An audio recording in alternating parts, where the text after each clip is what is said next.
It's 10 p.m. in Banjul, and from our studios on MDI Road, this is the news. First, the headlines. Mixed cropping at its best. Secretary General, Minister of Presidential Affairs and staff members of the President's office swing in action by planting various crops at the OP farm in Banjulunding. Efforts to save the country's pristine beaches heats up as sea erosion at the tourism development area threatens elite hotels. Taking delivery of the rice donated by the First Lady, the National Federation of Gambian Women hold a meeting to distribute the stock. Elated and humbled, a rare selection of Paraguay's poorest families to meet Pope Francis draw a groundswell of goodwill messages. Well, these and other stories coming ahead this half hour. I am Winifred Nicole Hodibat. Into her home.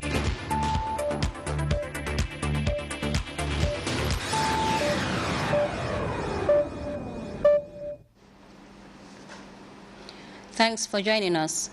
Secretary General, Minister of Presidential Affairs, Honorable Lamin Nyabali, on Saturday led staff members of the President Office to plant Findi at their farm in Banjulunding. This exercise is being seen by many as a sign of positive feedback to actualize President Jammeh Babili Mansa's food self-sufficiency initiative. Details in this report by Modu Bajan. Converging at this field at the West Coast settlement of Banjulunding, staff of the Office of the President joined their counterparts in embracing the farming demands of Vision 2016.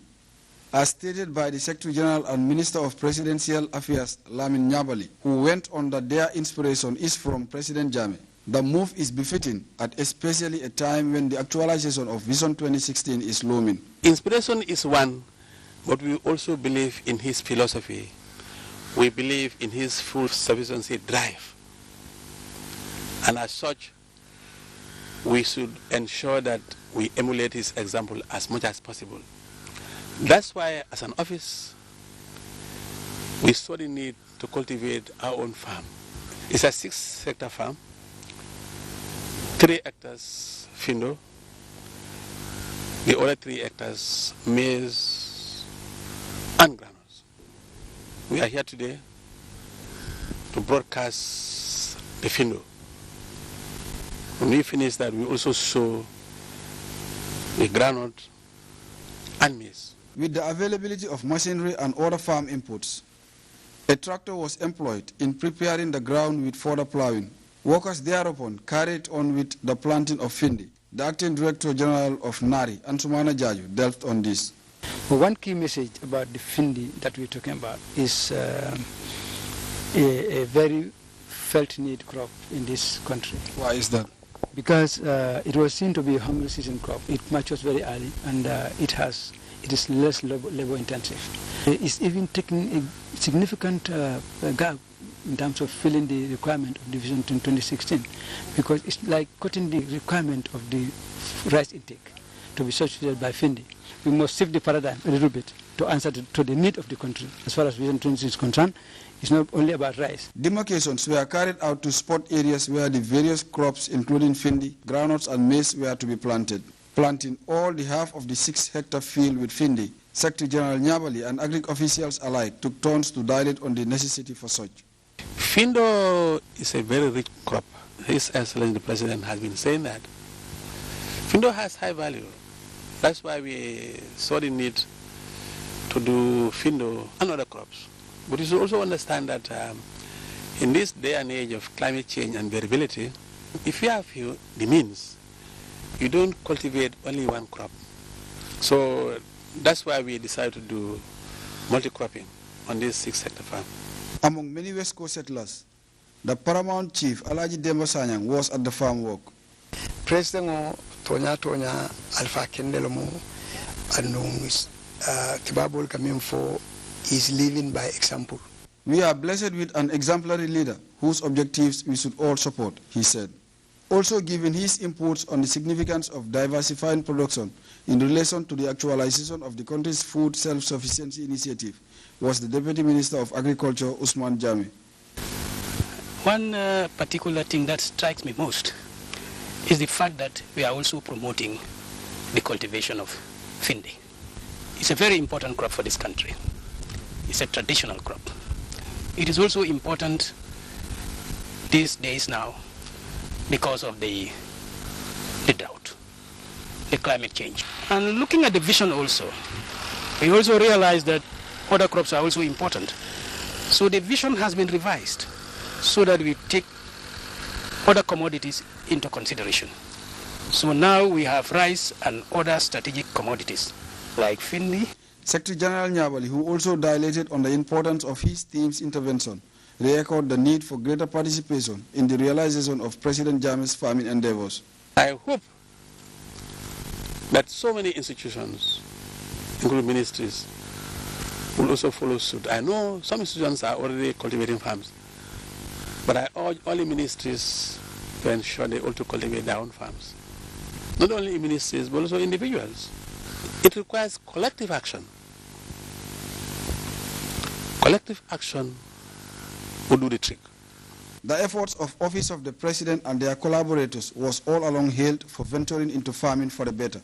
And by the look of things, more of such is perhaps needed for the achievement of Vision 2016, an ambitious objective whose importance should by no means be understated. Modu Bajan reporting for GRTS News. Gold Award Holders Association, the Gambia, on Saturday held their annual Islamic conference and iftar at the President International Award Scheme in Bakau. The theme for the event was entitled, The Importance of Young Volunteerism in Islam. Babakar Senghor picks up the rest of that story. They are members of the Gold Award Holders Association, young people whose exemplary work has earned them many awards. And in continuation of that admirable track record, members organized an Islamic conference based on the importance of volunteerism in Islam. Volunteerism in Islam, according to prominent Islamic scholar Usman Jah, helps one to fully understand the teachings of the religion. Jah therefore called on Muslims to exercise such ideals, while urging the association members to continue their tremendous efforts in volunteerism. For Sheikh Omar Jazi, volunteerism has its roots in human existence. Prophets, he went on, were never paid for their services. The fundamental block of Islam is volunteer. The fundamental block of Islam is volunteer. There is nothing that you can gain on earth in the Islamic perspective if you don't ready to be a good volunteer. You need to be truthful. Always easy, especially when you make mistake. When you are truthful, you never be somebody who is difficult to say you made a mistake, let me rectify you. Our Sheikh Maulana Shaykh al-Islam Al-Haji Ibrahim Anyas, he said to us, Imam Malik, he made a mistake in Islam for 30 good years and accept the mistake. So who are we not to accept mistake? If you are truthful, you have to accept mistake in Islam. And you cannot be a good volunteer if you're not ready to accept mistakes. You need to be trustworthy. Yes, if you are telling me, my friend, I want you to take bath. Why not you take bath first? Because Islam always, the teaching of Islam most of the time should be something very visual. Whatever the Prophet Muhammad ﷺ asked us to do, he was the very person who first knew it. And his Khalifah. When he stand in Jabal Rahma and he said, Al-Yawma asmaltu lakum dinakum wa asfatu alayhi ni'mati wa radaytu lakum l'islam ad-dina. We all understand that. Whatever he said next to that was something that he practiced, the Prophet Muhammad sallallahu alaihi wasallam. So therefore we need to be trustworthy to be a very good volunteer. Shortly after the lectures, members also organized an iftar for the participants, which further demonstrates their commitment to the ideals they uphold. For GRTS News, this is Babakar Senghor. The National Federation of Gambian Women on Saturday took delivery of 90 bags of rice donated to them by the First Lady, Madam Zainab Jammeh. The gesture was equally shared between two local women groups, being members of the Federation, at a ceremony held at its complex grounds in Brusubi. Modu Bajan has the rest of that story. Behind every great man is a great woman, were the words of Fatoumata Jah, President of the National Federation of Gambian Women, who presided over the distribution of 90 bags of rice donated to the Federation by the First Lady, Madam Zainab Jammeh. I am very honored to be here today to make this presentation on behalf of the First Lady of the Republic of the Gambia, Madam Zainab Yahya Jammeh. who is the mother of the nation and who is our chief patron of the Federation. This very generous donation came from her to give to 2 groups of the Federation. We want to take this opportunity to thank Her Excellency the First Lady, Madam Zainab Yahya Jammeh. And through her, we want to thank His Excellency, the President of the Republic of the Gambia, Sheikh Professor Alhaji Yahya AJJ Jammeh, Babili Mansa. The 90 bags of rice were equally divided between 2 local women groups, which according to JA constitute needy women who were in dire need of such assistance. Receiving 45 bags of rice each, the Tanje Women Group and the Sukuta Dibilola Market Women Group expressed appreciation of the gesture, while describing the First Lady's intervention as timely and beneficial. This is a very good gesture. I would like to seize this opportunity on behalf of the Gambia Women Federation to thank the First Lady, Madam Zainab Yahya Jammeh, for this laudable gesture. This will go a long way because these 2 vulnerable groups are part of the association, but we decided to make sure that at least this rice, which is donated by Her Excellency, the First Lady, is given to the most vulnerable. And they are all part of the Federation, but we make sure that we give it to them, the needy, because this is for the needy, not those who have already can afford it. Speaking on behalf of the beneficiaries, Fatu Jaju of Tanje Women Group and Sirakoli of Dibilola Market Women Group in Sukuta were unanimous in thanking Madam Zainab Jammeh for coming to their aid, especially during the holy month of Ramadan. They equally prayed for Allah's abundant blessing upon the First Lady while renewing their loyalty to President Jammeh. It was an exciting moment for the women groups, whose appreciation of the First Lady's gesture was manifested by not only formally thanking their benefactor.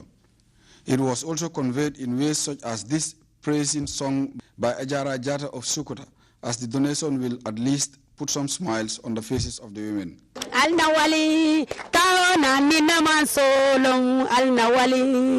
Modu Bajan, GRTS. Efforts to save vital lifelines at the heart of the tourism development area are gathering steam. Authorities are increasingly getting worried at the speed at which sea erosion is threatening the existence of elite hotels. As part of the GRTS, NEA, the Balance and EU-Gambia Cooperation Sensitization and Advocacy Campaign on the impact of climate change, Ibrahim Balde takes a closer look at the latest efforts to save Senegambia and adjoining hotels from sea erosion. Dudu Traoré from the National Environment Agency is working with a multi-sectoral group to save the country's pristine beaches. The Coastal Protection Project is aimed at cushioning the raging tides that are slowly swallowing Senegambia and adjoining hotels. GRTS, NEA, the Balance, and EU-Gambia Cooperation are working hand in hand to sensitize communities on the impact of climate change and ways of adapting to the effects of environmental hazards. These structures that you see here, these are called break boulders. These are going to be complete boulders that are going to build farm from the seabed, hopefully about a meter above the waves. So what happens here, as I said earlier, mostly we have a wave action, but there's very offshore that is breaking the wave. Essentially, the energy that comes is the same energy that hits the shoreline. So when you have these structures, what will happen? The waves will come. So when they hit this, now this is going to at least dissipate their energy. So that means their energy is going to be highly reduced to a point that they wouldn't have any time to form between the breakwater and then the shoreline. The Coastal Protection Project comes at a time elite hotels in the tourism development area are being threatened by sea erosion. The number of people employed by them, their contributions to the GDP through tourism, is immeasurable. So anything that is going to at least increase the lifespan of these hotels, I think is something important. Because if this is not done, I'm not sure. I cannot say specifically when the hotels are going to go, but we should not expect them to start to stay that much longer again. Because this is eroding at a very fast rate. Some are even saying a meter per year. Of course, it's not a one-way thing. Sometimes it goes and then comes back, but on average, overall, it's moving towards the fence. Over the years, concerned individuals have taken it upon themselves to do something. Youth in Action have decided to plant coconuts to save the country's pristine beaches. You have to do something that can benefit people here in this world and benefit you in the next world. That's first of all a vision. That is what we call in English term a legacy. Planting a tree, it can be a coconut, it can be any tree. So when you plant it, and a day will come, people will come, who planted this? They will say it's Mr. Steiner or Mr. President or Mr. Balde who planted this. And today this plant is benefiting us. Not only keeping the beach aside, but we are benefiting something, that is the fruit. If predictions are right, rising sea level is likely going to destroy vital lifelines in the years to come. However, the good news is that developing countries are not resting on their laurels. Efforts to cushion the effects of climate change are indeed in the pipeline. Climate change is not talking about what you think as an individual. It's talking about what the science of climate change is saying. I mean, like those who are saying that these are projections by IPCC, and the IPCC, yeah, it's almost every individual scientist in climate change is working in this group.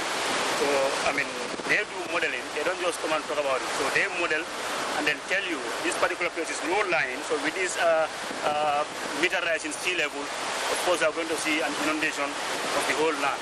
So, to me, as far as I'm concerned, if, whatever you say should be backed by the fact. And the fact is the science of climate change. And the science of climate change is not just what you imagine, it's what the models are telling you. So if the models are telling you that, areas are going to sink from climate change, and then these models are actually accepted, proven with credibility, I think people should believe it. Ibrahima Balde, GRTS News. Preparing for a papal visit, but the poor families included in the itinerary in Paraguay don't know whether they deserve to meet such an influential visitor. We'll be back with that story right after this. Travel is one of the major environmental challenges facing developing countries, such as the Gambia. Experts have given stark warnings about what will happen and how certain cities will disappear if something is not done to avert a major environmental problem. So be aware of climate change.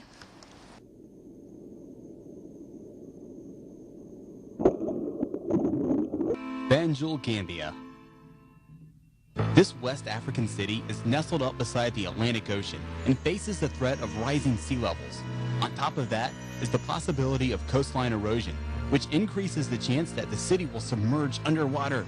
Even worse is the prospect that the rise in sea levels could disrupt the city's rice production, which is a vital part of their economy.